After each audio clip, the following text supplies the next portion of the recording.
नमस्कार मित्रों, मैं श्रवण कौशिक गुरु बंदा क्लासेस पर आपका हार्दिक स्वागत करता हूं, अभिनंदन करता हूं। आज पुनः मैं आपके सामने उपस्थित हूं। जैसा कि कल की वीडियो में हमने देखा था, एक क्वेश्चन था बेईमानी को लेकर। तो बेईमानी का जो क्वेश्चन था वो आपकी स्क्रीन पर है और कैसे इसको सॉल्व करना है वो अभी हम देखने वाले हैं। लेकिन उससे पहले इसकी ट्रिक क्या है, क्वेश्चन पढ़ के बता देता हूँ पहले क्या है क्वेश्चन। एक बेईमान दुकानदार गलत बाट का प्रयोग करके 1 किलोग्राम की जगह 800 किलोग्राम तोलता है। उसे कितना देना था? 1 किलोग्राम तोलना था, ठीक है। तोलना कितना था? 1 किलोग्राम। लेकिन इसके स्थान पर कितना दे रहा है वो? 800 ग्राम उसको दे रहा है, ठीक है। 800 ग्राम दे रहा है, 1 किलोग्राम देना था, 800 ग्राम दे रहा है। अब क्या निकालना है? तो लाभ प्रतिशत हमें निकालना है। अब समझ लीजिए इस सवाल को हम कैसे करेंगे। देखिए, ये बात आपके दिमाग में होनी चाहिए कि जब भी बेईमानी वाले क्वेश्चंस आएंगे तो उसमें जितना भी वो तोलता है या फिर मापता है, ठीक है। कौन सी कंडीशन? मापने की कंडीशन पे लागू होगा, मापना, या फिर पहले नंबर पे, दूसरे नंबर पे तोलना, ठीक है, तोलना। लाभ प्रतिशत उसी पे निकाला जाएगा जितना भी वो दे रहा है, चाहे वो आपका 800 ग्राम दे रहा हो, 500 ग्राम दे रहा हो, 400 ग्राम दे रहा हो, 300 ग्राम दे रहा हो। जितना भी वो देगा उतने पे ही हमें क्या लगाना है? लाभ प्रतिशत या फिर हानि प्रतिशत का प्रयोग करना है। यहाँ पे हानि भी हो सकती थी, यहाँ पे फिलहाल तो क्या दिया हुआ है? लाभ दिया हुआ है। अब निकाल लीजिए कहाँ से आया। 1 किलोग्राम बराबर कितने ग्राम होते हैं? 1000 ग्राम होते हैं, ठीक है। 1000 किलोग्राम नहीं लिखेंगे, यहाँ पे ग्राम लिखेंगे। समझ में आ गया? इसको क्योंकि किस में कन्वर्ट कर लिया हमने? ग्राम में कर लिया। या तो हम इसको भी किलोग्राम करते हैं या फिर इसको ग्राम में बदल देंगे। तो 1 किलोग्राम की बात करेंगे तो 1000 ग्राम बराबर कितना होता है? 1 किलोग्राम होता है। समझ में आ गया होगा अभी। 1000 ग्राम में से 800 ग्राम घटा दिया, 200 ग्राम हमारा बच गया। सारी इकाई किस में हो गई? हमारी ग्राम में हो गई। अब निकाल लीजिए ये कितना आ गया हमारा? 200 बटे कितना, तोल कितना रहा है? 800 गुणा 100, 2 जीरो से 2 जीरो कट गए। अब काट लीजिए, 25 से कम 25, 25 अट्ठे 200, ठीक है। 25 अट्ठे 200 यानी कितनी बार गया ये? 25% का क्या हो गया? इसको लाभ हो गया और ये हमारा आंसर आ गया, ठीक है। चलिए चलते हैं अगले क्वेश्चन की ओर।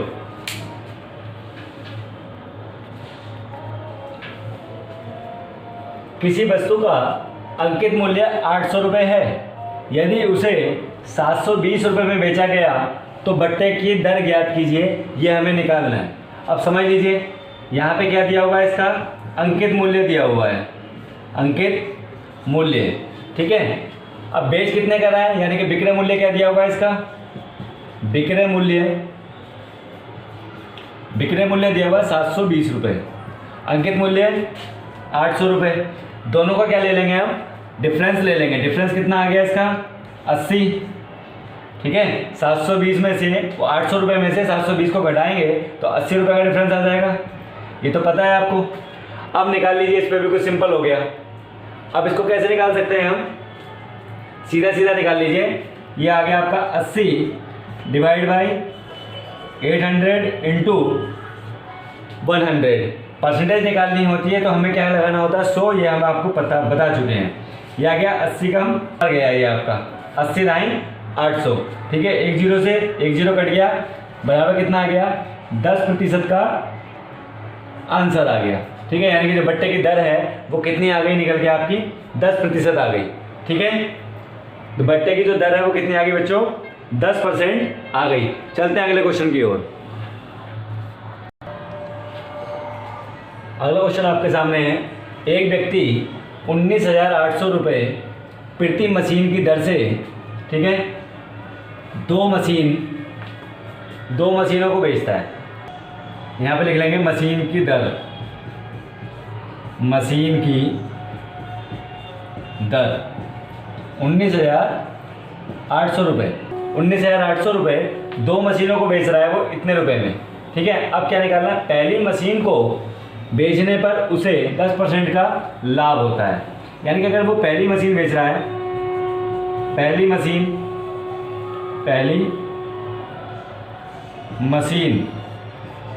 तो लाभ कितना हो रहा है उसे 10% का।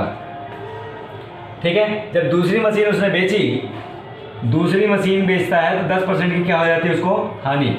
दूसरी मशीन पे क्या हो रही है, हानि हो रही है, वो भी कितने 10% की। यहाँ लिखा है देखिए, पहली मशीन बेचने पर पहली मशीन पर उसे 10% का लाभ होता है तथा दूसरी मशीन पर उसे 10% की हानि होती है। तो इसे पूरे लेन देन में उसकी लाभ प्रतिशत या फिर हानि प्रतिशत ज्ञात करनी है, ये हमें निकालना है। उसे लाभ हुआ या फिर हानि, ये हमें क्या करना है, निकालना है। ठीक है, अभी निकाल लीजिए कैसे निकलेगा ये। देखिए कैसे निकालना है इसको, समझ लीजिए बात को। जब भी लाभ या हानि की बात आए और समान दर हो, जब भी लाभ या हानि की बात आए और समान दर हो, यहाँ पे नोट डाउन कर लीजिए। जब भी कभी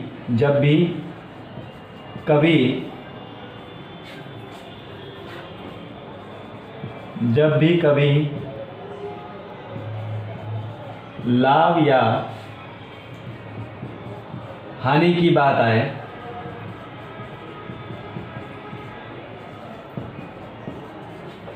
और समान दर हो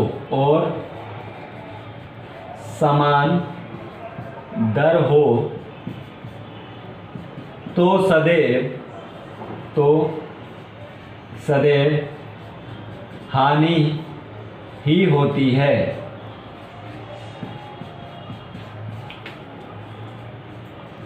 ठीक है, जब भी कभी भी लाभ या हानि की बात आएगी और समान दर है, समान दर का मतलब क्या हुआ, यहाँ भी 10% दिया हुआ है और यहाँ भी 10% दिया हुआ है, तो सदैव क्या होगा, हानि होगी। अब हानि के लिए हम निकालेंगे कैसे, वो समझ लीजिए। कैसे निकाली जाएगी, देखिए पहले कितना दिया हुआ है, हमें इस अमाउंट से कोई मतलब नहीं है, हमें इसमें अमाउंट से कोई लेना देना नहीं है। लेना देना किससे है, परसेंटेज से। 10 गुणा 10 बटे 100, 2 जीरो से 2 जीरो कट गए, बराबर कितना आ गया, 1 की मल्टीप्लाई 1 से करेंगे तो 1% की क्या होगी बच्चों, हानि होगी। 1% की क्या होगी, हानि होगी। ठीक है, अब समझ लीजिए। अब इसकी एक शॉर्ट ट्रिक भी है, वो क्या है, अगर आपका लाभ दिया हुआ है, क्या लाभ या फिर हानि, ठीक है, लाभ दिया हुआ है, हानि दी हुई है, तो हमेशा क्या होगी आपकी, यहाँ पे लिख लीजिए, हमेशा हानि होगी। हमेशा क्या होगी बच्चों, हानि होगी। यदि 10% लाभ है, 10% हानि है, तो 1% की हानि। ठीक है, अब यहाँ पे लिख लीजिए 20% का लाभ है और 20% की क्या है, हानि है, तो 2% की हानि, 4% की। 4 कैसे आएगा, 2 की 2 से मल्टीप्लाई कर लिया हमने तो कितना आ गया, 4% आ गया। अब यहाँ पे लिख लीजिए, यदि 30% की दी हुई है, 30% का लाभ और 30% की हानि, तो सीधे सीधे मल्टीप्लाई किसकी कर लेंगे, 3 की मल्टीप्लाई कर लीजिए, तो ये कितना आ जाएगा, 9%। समझ लीजिए। अब इसका 15% की लाभ है और 15% की हानि दी हुई है, ये आ जाएगा आपका 15 कितने होते हैं, 225 होते हैं, तो 2.25% आपका आ जाएगा। ये आपकी शॉर्ट ट्रिक है और इसको आपको क्या रखना है, याद रखना है। ठीक है, ये क्या हो गई, आपकी शॉर्ट ट्रिक हो गई। अभी बात आपको समझ में आ गई होगी, पूर्ण रूप से समझ में आ गई होगी, ये आपको भूलना नहीं है। चलिए चलते हैं अगले क्वेश्चन की ओर। अगला प्रश्न आपके सामने है, गलत बाट का प्रयोग करते समय, ठीक है, गलत बाट है, उसका प्रयोग करते समय एक दुकानदार सामान जब खरीदने जाता है तो उस पर कितने % का लाभ होता है, उसे 10% का लाभ होता है। गलत बाट का प्रयोग करते हुए एक दुकानदार सामान खरीदते समय 10% का लाभ कमाता है। ठीक है, कितने % का लाभ कमा रहा है, वो 10% का लाभ कमा रहा है। कोई भी दुकानदार है, यदि वो गलत बाट का प्रयोग कर रहा है और सामान खरीदने जा रहा है तो वो कितना % लाभ कमा रहा है, उस पर 10% का लाभ कमाता है। तथा बेचते समय भी 10% का लाभ कमाता है। कितने % का लाभ कमाता है, बेचते समय भी 10% का लाभ वो कमाता है। तो उसके लाभ प्रतिशत में कितने % की वृद्धि होगी, ये हमें निकालना है। लाभ प्रतिशत में कितने प्रतिशत की वृद्धि हुई ये हमें निकालना है। और जब इस तरह के सवाल होते हैं तो हमें कुछ भी नहीं करना होता है, जो भी दुकानदार सामान खरीद रहा है या फिर बेच रहा है, खरीद रहा है या फिर बेच रहा है, उसका जो परसेंटेज होता है उन दोनों को लिख लिया जाता है। ठीक है, कितने परसेंट लाभ, कितना परसेंट हो रहा है, लाभ हो रहा है 10% का, और हानि भी बेचते समय, ये खरीदते समय, ठीक है, क्या करते समय, खरीदते समय लाभ कितना परसेंट का हुआ, 10% का, और बेचते समय कितने परसेंट का लाभ हुआ, बेचते समय लाभ हुआ हमें 10% का। और ये लाभ कितने पे हुआ, 100 रुपये पर। सदैव हमने बताया, कई बार बता चुके हैं कि सदैव कितने पे होता है लाभ, 100 पर होता है। तो ये भी 110 हो जाएगा और ये भी 110 हो जाएगा, यानी कि 110 और 110। ठीक है, 110 गुणा 110 ऐसे भी कर सकते हैं, बटे में कितना आ जाएगा 100, 2 जीरो से 2 जीरो कट हो जाएंगे, और 11 में कितना होता है 121, 11 में कितना होता है 121 होता है। और लाभ कितने पे हो रहा है, 100 पे, तो ये कर देंगे इसमें से माइनस, तो बराबर कितना आ जाएगा आपका 21 आ जाएगा। कितना आ जाएगा बच्चों, 21 आ जाएगा। और उसे लाभ कितने का हुआ, फिर 21% का लाभ हुआ।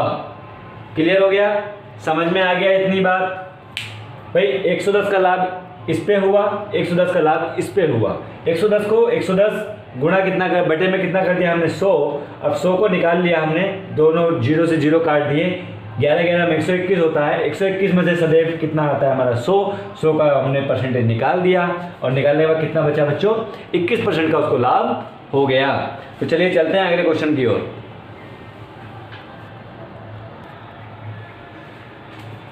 एक डीलर ने 2500 रुपये की एक कार खरीदी। कोई डीलर है जिसने कितने रुपए की कार खरीद रहा है, वो 2500 रुपये की। आगे अंकित मूल्य पर 12% की छूट देने पर, ठीक है, अंकित मूल्य पर कितनी छूट दे दी उसने, 12% की छूट दे दी, तब उसे 10% का लाभ होता है। यानी कि जितने रुपए के वो मूल्य था उसका, उस पर अगर वो 12% की छूट देता है तो कितने परसेंट का लाभ होता है उसको, 10% का लाभ हो जाता है। ठीक है, तो मशीन का अंकित मूल्य ज्ञात कीजिए, यानी कि मशीन का जो रेट है वो क्या है वो हमें निकालना है। अब कैसे निकलेगा समझ लीजिए। देखिए हमें पता है कि हमें कितने पे निकालना है, सदैव 100 पर हम निकालते ही हैं। ठीक है, 100 पे 12% की छूट है, तो यानी कि इसमें से क्या करेंगे, 100 में से 12 माइनस किया तो कितना बच गया हमारा, 88 रुपया। भाई ये बच गया कि नहीं बचा, 88 बच गया। अब इसी प्रकार से 10% का लाभ हो रहा है, तो ये कितने पे होगा, 100 पे। तो 10% का जब लाभ होगा तो हम क्या करेंगे यहाँ पर, 110 ये तो करेंगे। भाई ये 88 रुपये हमारे हो गए और ये हमारा 110 रुपये हो गया। अब निकाल लीजिए इस पर सीधा सीधा फंडा। इसको कैसे निकालेंगे, अंकित मूल्य कितना दिया हुआ है, अंकित मूल्य दिया हुआ है इसका 2500। कितना, 2500 गुणा कितना आएगा 110, बटे में कितना आएगा 88। ठीक है, अब काट लीजिए, 11 कम 11, 11 अट्ठे 88, यहाँ पे 0 बचा है तो ये कहाँ आ जाएगा ऊपर, 2 से काटिए, 2 पंजे 10, 2 चौक 8। अब काट लीजिए इसको, ये कटेगा 4 कम 4, 4 छीन 24। ठीक है, यहाँ पे 1 बचा, यहाँ पे 10 हो गया, 4 दूनी 8 और 4 पंजे 20, 625 बार कट गया। अब 625 की और इसकी गुणा कर लीजिए, ये आएगा आपका 5 पंजे 25 और 25, 5 10 और 2 12, हासिल लगा 1, 5 6 30 हो जाएगा 31। इसका जो अंकित मूल्य है वो कितना हो गया, 3125 रुपये इसका अंकित मूल्य हो गया। चलिए चलते हैं अगले क्वेश्चन की ओर।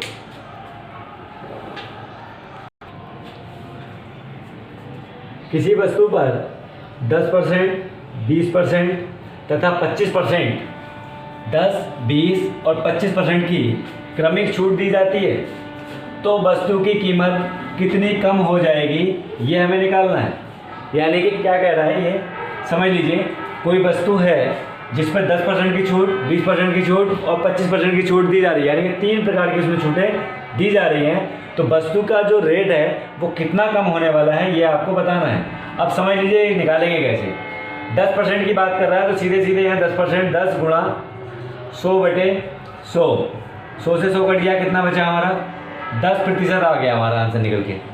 पहली छूट का कितना आ गया 10%। अभी ये आंसर नहीं आएगा, ये पहले वाले नंबर का आ गया। ठीक, अब ये जो 10% आया है इसमें से किस में से माइनस करेंगे, 100 माइनस के 10 बराबर 90, यानी कि जो दूसरी छूट आप निकालेंगे वो कितने पे निकालेंगे, 90 पे निकालेंगे।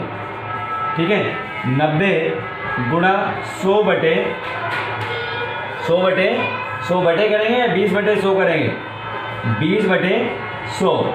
ठीक है, तो कितने परसेंट छूट है दूसरी वाली, 20% छूट है, तो 20% का क्या निकाल लिया हमने, 20% यहाँ लिख लिया, तो 2 जीरो से 2 जीरो कट गए, बराबर कितना आ गया बच्चों, 18% आ गया। ठीक है, कितना आ गया, 18% आ गया कि रुपए में आएगा, पहले मुझे ये बता दीजिए कि 18% आएगा या रुपए में आएगा। जब भी हम परसेंटेज की बात करते हैं तो जो कैलकुलेशन हमारी आती है वो किस में आती है, फिर रुपए में आती है। ठीक है, ये कितना आ गया बच्चों निकल के, 18 रुपये आ गया। अब इसी प्रकार से जो पहले हमने क्या किया था, 100 में से घटाया था 10 रुपये को, 100 में से क्या घटाया था, 10 रुपये घटाया था, तो कितना आया था 90। अब कितने में से घटाएंगे, 90 माइनस के 18 बराबर 72 आएगा। ठीक है, ये क्या आ रहे हैं हमारे, रुपये आ रहे हैं। ठीक, अब 72 रुपीज़ पे 25% निकाल लीजिए। जब तीसरी कंडीशन की बात करेंगे तो 72 गुणा 25/100, 25 एकम 25 और 25 चौका कितना होता है बच्चों, 100 होते हैं। अब काट लीजिए, 4 एकम 4 और 4 एकम 4 और 18। ठीक है, कितना आ गया, ये भी हमारा 18 रुपये आ गया। ये कितना आ गया, 18 रुपये आ गया। अब किस में से लेस करेंगे इसको भी, 72 में से लेस कर दीजिए। 72 माइनस के 18 बराबर कितना बच गया, 12 में से 8 गया, कितना बचा, 4 बचा। यहाँ रह गया आपका 6 में से 1 गया, 5 बचा। ठीक है, ये हमारा निकल के आ गया। फिलहाल अभी क्या निकल के आया हमारा, ये निकल के आ गया, लेकिन ये हमारा आंसर नहीं होगा, ये हमारा आंसर नहीं होगा। हमारा आंसर कौन सा होगा, इन जब तीनों को जोड़ लेंगे तो वो हमारा आंसर आ जाएगा। 18 दूनी 36, 36 प्लस 10 बराबर कितना होता है बच्चों, 46 होते हैं। यानी कि हम क्या करेंगे इसमें, 10 प्लस के 18 प्लस के 18 इजिकल टू 46 क्या हो जाएगी बच्चों, कमी हो जाएगी। 46% की क्या हो गई, कमी हो गई, क्योंकि परसेंटेज में पूछा गया है तो यहाँ पे क्या आ जाएगा, 46 की कमी हो जाएगी। ये हमारा आंसर होगा। ठीक है, तो आज का सेशन कैसा लगा ना लगा मज़ेदार। ये जितने भी मैंने आज क्वेश्चंस कराए हुए हैं, ये सारे के सारे क्वेश्चंस किसी ना किसी पेपर में आए हुए हैं। अगर मज़ेदार लगा हो तो लाइक और शेयर करना ना भूलें। यदि अभी आप तक मेरा चैनल सब्सक्राइब नहीं किया है तो चैनल को सब्सक्राइब कर लीजिए। कल फिर मिलेंगे इसी के नेक्स्ट पार्ट के साथ। जय हिंद।